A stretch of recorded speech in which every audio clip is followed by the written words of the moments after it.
Đầu tiên là chị Bibi sẽ tô màu thân của con thuyền trước.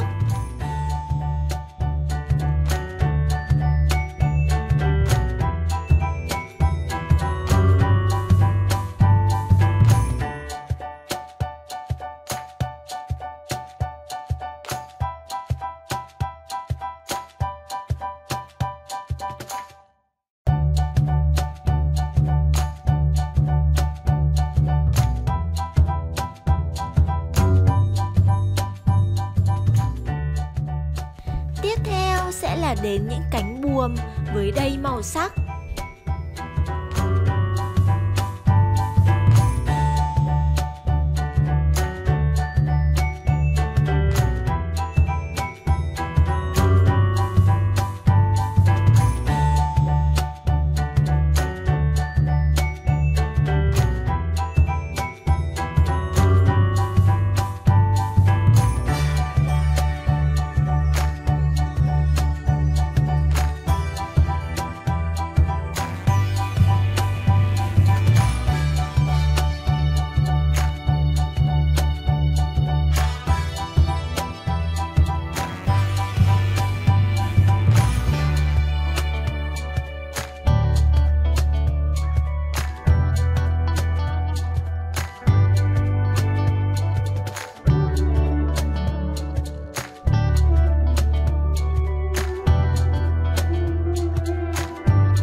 Và các em có thấy trên bầu trời kia có một chú chim đang bay lượn không?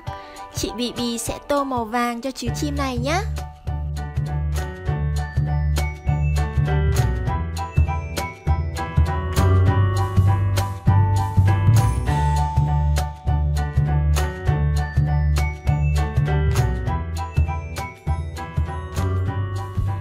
Cuối cùng sẽ là làn sóng xanh đưa con thuyền ra khơi.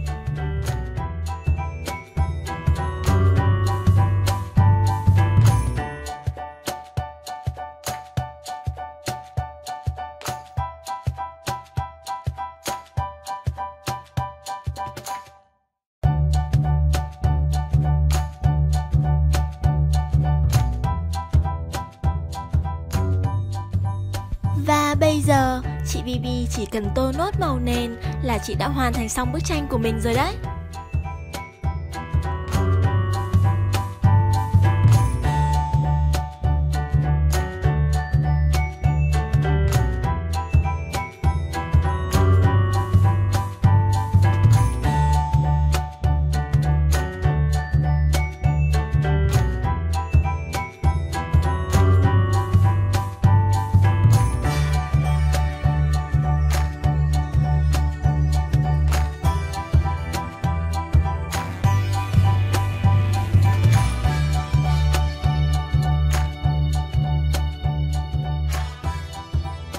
Nếu các em muốn chị Bibi ra thật nhiều những video tô màu tranh cát nữa thì hãy like, share và subscribe BIBI Channel để ủng hộ chị Bibi nhé. Bye bye, chào tạm biệt các em. Hẹn gặp lại các em ở những video tiếp theo.